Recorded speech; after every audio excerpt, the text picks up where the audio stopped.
Le loup qui cherchait une amoureuse. Une histoire d'Oriane Lallemand et d'Éléonore Thuillier.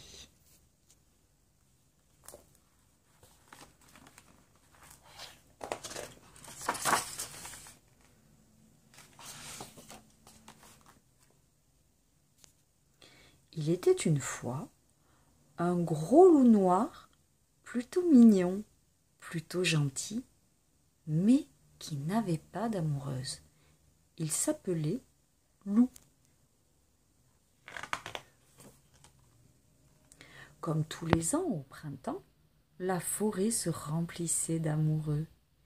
Et un bisou par-ci, et un câlin par-là, et des guilis-guilis à tous les coins du bois. C'était très énervant, surtout pour un loup tout seul. Un matin, Loup se regarda dans son miroir et pensa « Aujourd'hui, je vais trouver la louve de ma vie. » Mais comment faire? Il ne connaissait rien à l'affaire.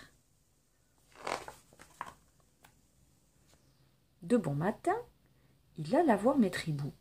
« Il faut tomber amoureux, voilà tout. Ouh, ouh, dit celui-ci. Aïe! Ouille! Toute la matinée, Loup s'exerça à tomber. À la fin, il était tout cabossé, avait mal partout, mais il n'avait pas trouvé d'amoureuse.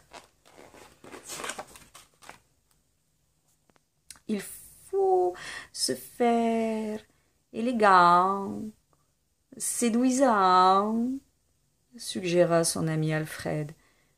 Loup prit un long bain et s'habilla avec soin. Il choisit une chemise à fleurs et s'accrocha une marguerite sur le cœur.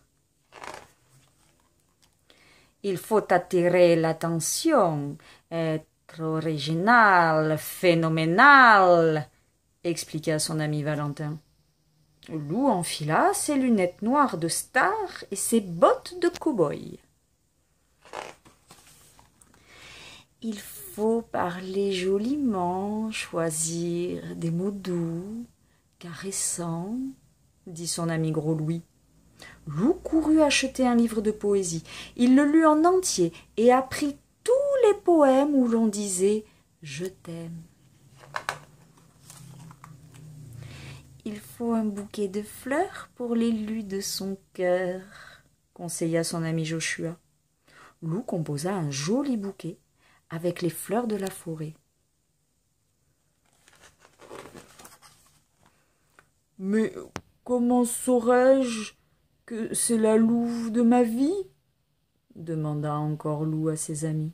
« Quand tu la verras, tu auras les jambes flagadas, la cervelle en chocolat et le cœur qui bat, dit Joshua. Et ils le poussèrent dehors.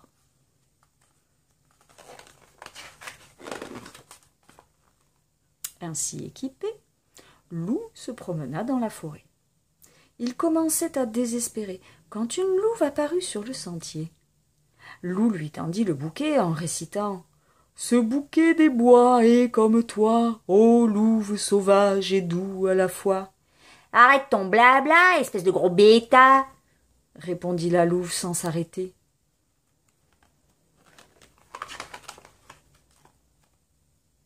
Loup resta planté au milieu du chemin. Il n'y comprenait plus rien.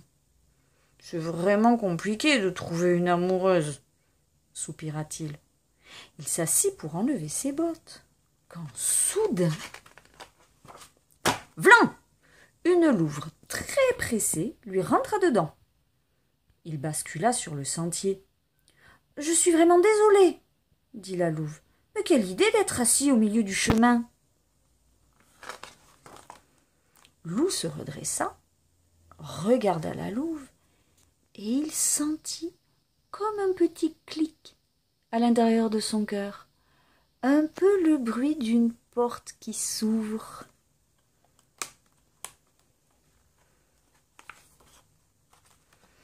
« Vous avez l'air secoué, » s'inquiéta la louve. « Voulez-vous venir chez moi prendre un thé ?